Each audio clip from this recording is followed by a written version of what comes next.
साथियों नमस्कार, आपका स्वागत है बुंदेलखंड नेचुरल्स में। साथियों आज मैं आपसे बात करूंगा एक ऐसी सब्जी फसल के विषय के बारे में जो पूरे भारत ही नहीं पूरे विश्व में पसंद की जाती है और विशेष रूप से इस सब्जी फसल का उपयोग सलाद के रूप में कच्चे फलों में किया जाता है। जी हाँ, आपने सही पहचाना, मैं बात कर रहा हूं ककड़ी की, जिसे आप खीरा भी कहते हैं, अंग्रेजी में इसे कुकुम्बर कहते हैं। आप देख सकते हैं ये हमारे साथ ये फल लगा हुआ है, यहाँ पे ये ककड़ी का फल है। इस फ्रूट्स में, इस प्लांट में ढेर सारे छोटे छोटे फ्रूट्स आ रहे हैं, फ्लावरिंग जबरदस्त है, बूम फ्लावरिंग है और बहुत ही बढ़िया। हम किसान साथी इस फसल से पैसा कैसे कमा सकते हैं? किसान साथी के लिए यदि बात करूं तो ये बहुत ही कम अवधि की फसल है। यदि हम देखें तो ये 40 से 50 दिनों में ये फसल की तुड़ाई स्टार्ट हो जाती है।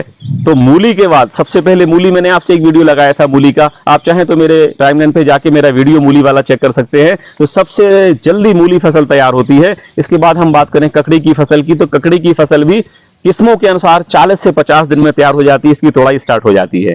तो ये बहुत कम समय में किसानों को लाभ देने वाली फसल है। बस इसका विशेष ध्यान रखना है कि आप इसे कैसे करेंगे, इसकी भूमि कैसी होगी, इसके लिए क्या तैयारियां करनी होंगी, जलवायु कैसी होगी। तो आज इस वीडियो में मैं आपसे सारी बातें बताने वाला हूं। इस वीडियो को देखने के बाद आपको ककड़ी की फसल से संबंधित, खीरा की फसल से संबंधित समस्या मसाओं का निदान हो जाएगा। वीडियो को पूरा देखिएगा। यदि बात करें जलवायु की, ककड़ी की जलवायु जो है मुख्य रूप से ये गर्म जलवायु की फसल है, लेकिन ये वर्षा में भी हम इसे बोते हैं। अधिक वर्षा इसके लिए थोड़ा सा नुकसानदेह है, ढेर सारे कीट और रोग इसमें फैलते हैं। यदि हम बात करें 20 से 30 डिग्री सेल्सियस के तापमान में ये बहुत अच्छा काम करती है। और यदि इसमें देखें हम तापमान अधिक होता है तो भी ये मैनेज कर जाती है, लेकिन लू चलने की स्थिति में और पाला गिरने की स्थिति में ये ककड़ी की फसल को नुकसान होता है। विशेष रूप से जब लंबे दिन वाले समय होते हैं, यानी कि सूर्य का प्रकाश लंबे समय तक इस पौध के ऊपर पड़ता है, तो इसमें थोड़ा सा दिक्कत आती है। इसमें नर फूलों की संख्या बढ़ जाती है, इसीलिए हमें उपज कम मिलती है, क्योंकि इसमें नर और मादा फूल एक ही पुष्प पे आते हैं। तो हमें यह ध्यान रखना है कि ज्यादा लंबे दिन वाले समय में इसकी फसल लेने से हम बचें।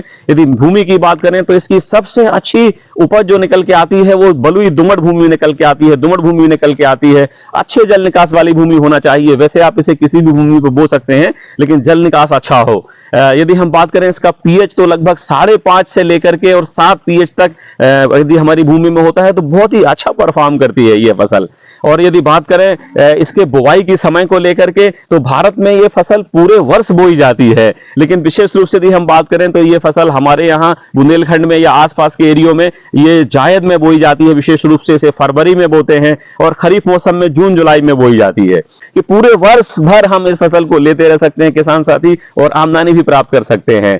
आप अपने क्षेत्रों के अनुसार समय का चयन करें और अच्छी नस्लों का चयन, अच्छी किस्मों का चयन करें, अच्छी प्रजातियों का चयन करें, जिससे आप अधिक से अधिक लाभ ले सकते हैं ककड़ी की फसल से। यदि मैं बात करूं लगाने की विधि की, तो इसे 2 तरीके से हम लगा सकते हैं। पहला तो हम इसे मुख्य खेत में थाला बना करके लगा सकते हैं। दूसरा, हम इसे नर्सरी में भी तैयार कर सकते हैं, और नर्सरी में हम इसे पॉली बैग में तैयार कर सकते हैं, जिससे फसल हमारी मार्केट में जल्दी पहुंच जाएगी, और जल्दी पहुंचने से मार्केट में प्राइस भी अच्छा आता है। यदि दूरी की बात करें हम इसमें फसल को देख करके, तो जायद मौसम में, थोड़ा सा गर्मी के मौसम में इसकी दूरी कम रखी जाती है, और इसमें पौधे से पौधे की दूरी लगभग 60 से 75 सेंटीमीटर हम रख सकते हैं, और 2 कतारों की बीच की दूरी कम से कम 2 से 3 मीटर हम रख सकते हैं। और यदि खरीफ मौसम, वर्षा मौसम की बात करें तो यहां दूरी थोड़ा सा बढ़ा देते हैं। यहां 2 पौधों के बीच की दूरी हम लगभग 80 से 85 सेंटीमीटर रखते हैं, और यदि हम देखें 2 कतारों के बीच की दूरी, 2 लाइनों के बीच की दूरी लगभग 3 से 4 मीटर तक हम रख सकते हैं। यदि उन्नत किस्मों की बात करें तो भारत में ढेर सारी उन्नत किस्में ककड़ी की पाई जाती हैं। उसमें से स्वर्ण आगेती है, पंत खीरा एक है, पूसा उदय है, और ढेर सारी प्राइवेट कंपनियां हैं। वो प्राइवेट कंपनियों को मैं यहां नाम नहीं लेना चाहूंगा, लेकिन अच्छी अच्छी कंपनियां, प्राइवेट कंपनियां हैं, बहुत अच्छी उन्नत बीज बना रही हैं। आप उन बीजों का भी चयन करके और अपने खेत में इसकी उपज ले सकते हैं। यदि मुख्य खेत में बात करें हम, तो आप इसको 2 से 3 जुताइयां करके, खेत भुरभुरा बना करके इसको आप पाटा चला करके खेत तैयार कर लें। और यदि आप बीज से सीधे बोना चाहते हैं तो आप थाला बना करके 2 से 3 बीज एक थाले में लगा दें नियत दूरी पे, और इसके बाद जब अंकुरण होता है तो उसमें आप अतिरिक्त पौधों को हटा दें, एक सौ पौधे को छोड़ दीजिए। यदि आप पॉलीथीन बैग से ग्रो कर रहे हैं तो आप पॉलीथीन बैग से ग्रो करके इसमें गड्ढा बना करके नियत दूरी पे और इसकी फसल को आप लगा सकते हैं। जैसे ही आप इसकी फसल को मुख्य खेत में लगाते हैं, इसमें पानी अवश्य दीजिए और प्रयास करिए कि ये फसल जब आप पॉली बैग से या लो टनल नर्सरी से निकालते हैं तो इसे 1 से 2 दिन के लिए आप सामान्य तापमान पे छोड़ दीजिए, जिससे ये फसल स्ट्रांग हो जाए मुख्य खेत में लगने के लिए।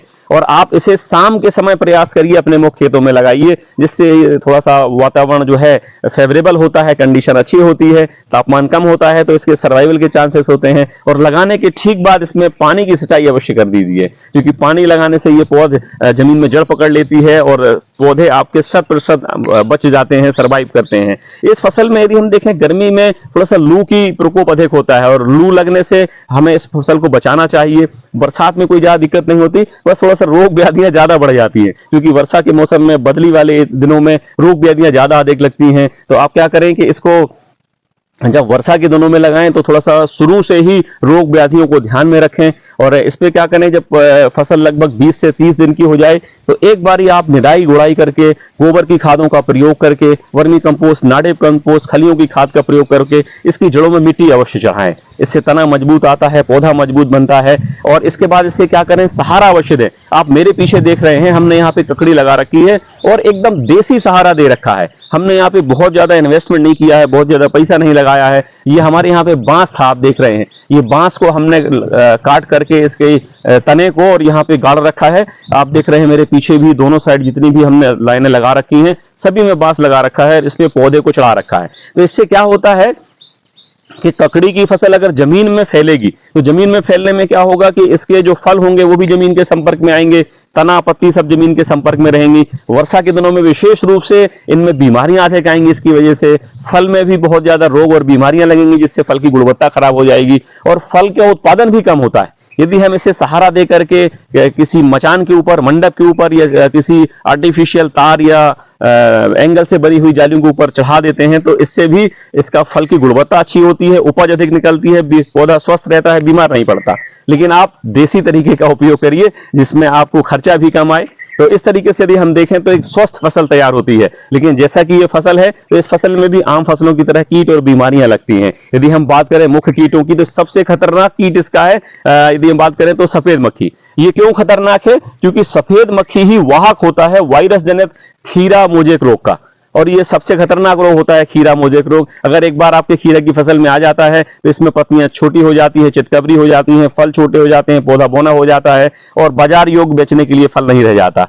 कई बार ये अधिक प्रकोप होता है तो पूरा खेत भी इससे किसान का नष्ट हो जाता है और उसे लाभ के स्थान पे हानि होती है। तो आप इसका कंट्रोल करके चलें सफेद मक्खी का, शुरू से ही नर्सरी से ही आप लो टनल लगावें या नेट शेड बनावें, इसके अंदर नर्सरी ग्रो करें और मुख्य खेत में ट्रांसप्लांट करने के बाद सफेद मक्खी से बचाव के लिए आप खट्टे छाछ का प्रयोग कर सकते हैं। नीम आधारित, नेबोली आधारित या 10 लीफ एक्सट्रैक्ट का यूज करके आप इस फसल को सफेद मक्खी या रस चूसक कीटों से बचा सकते हैं। इसी तरीके से देखें तो खीरे का पतंगा बहुत ज्यादा परेशान करता है, इसमें फ्रूट बोरोर बहुत ज्यादा परेशान करता है। जो खीरे का जो फल आता है, ये फल में मक्खी छेद कर देती है और इसके अंदर अपने अंडों को दे देती है। जब ये अंडे बड़े होते हैं तो ये सुंडी अवस्था में आते हैं और खीरे को अंदर से खाना चालू कर देते हैं, जिससे खीरा टेढ़ा मेढ़ा हो जाता है और क्वालिटी खराब हो जाती है। इसी तरीके से कुछ माइट्स होती हैं, वो भी इसमें नुकसान पहुंचाती हैं और गंभीर बीमारियां लाती हैं। तो इनसे बचाव के लिए हमें सतत अवलोकन करते रहना चाहिए और नेचुरल ऑर्गेनिक तरीके से, नेचुरल ऑर्गेनिक जो कीटनाशी हैं, रोग नाशी हैं, उनको डालते रहना चाहिए।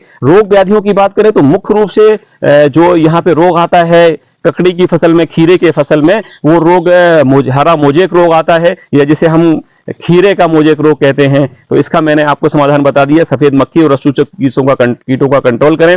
इसके बाद इसमें एक चूर्णी फफूंद रोग आता है जिसे पाउडरी मिल्ड्यू के नाम से हम जानते हैं। एक बीमारी आती है जिसे डाउनी मिल्ड्यू के नाम से हम जानते हैं। इसी तरीके से इसमें एंथ्रेक्नोज नाम की एक बीमारी आती है। तो इन बीमारियों को आप सतत अवलोकन करते रहें और प्रयास करें कि आप अपने खेतों में जैसे ही डायग्नोज करते हैं कि बीमारी आना स्टार्ट हुई है, आप अपने प्रयास चालू कर दें। और मैं तो ये कहूंगा कि आप कोशिश करें कि इस पे प्राकृतिक या नेचुरल जो आपने पेस्टिसाइड बना रखे हैं, फंगीसाइड बना रखे हैं, शुरू से ही इस फसल पे डालना चालू करें, जिससे हमारी फसल पे बीमारियां ही नहीं आएंगी। और ये तो ऐसी चीजें हैं जो आपके पौधे को भी नुकसान नहीं पहुंचाती, आपके स्वास्थ्य को, मिट्टी के स्वास्थ्य को भी सही रखती हैं। तो आप इन चीजों का उपयोग करके अपनी स्वस्थ फसल तैयार कर सकते हैं। और यदि हम देखें तो इससे मोटा मोटा देखें तो 40 से 50 दिनों में इससे फल की तोड़ाई स्टार्ट हो जाती है और लगभग 3 से 4 महीने से फसल निकलती रहती है लगातार। यदि सामान्य किस्मों की हम बात करें तो प्रति हेक्टेयर 200 से 250 क्विंटल तक आप इस पे फल का, कच्चे फल प्राप्त कर सकते हैं। इसमें उन्नत किस्में, अच्छी किस्मों से, हाइब्रिड किस्मों से आप 300 से 350 क्विंटल लगभग आप इससे उपज निकाल सकते हैं। तो इस तरीके से यदि किसान साथी इस ककड़ी या खीरे की फसल को करते हैं तो कम समय में अधिक लाभ ले सकते हैं। और विशेष रूप से बरसात के दिनों में और गर्मी के दिनों में तो खीरे का प्राइस बहुत अच्छा मिलता है। अभी भी मैं देख रहा हूं मार्केट में 40 से 50 रुपए किलो खीरा चल रहा है। तो आप किसान साथी खीरे की फसल लीजिए, लाभान्वित होइए, खूब इनकम करिए, खूब पैसा कमाइए और ये प्राकृतिक जहर मुक्त फसल सब्जी खा करके स्वयं स्वस्थ रहिए, समाज को स्वस्थ बनाइए, आप स्वयं समृद्ध रहिए, देश समृद्ध रहे। धन्यवाद। जय हिंद, जय बुंदेलखंड।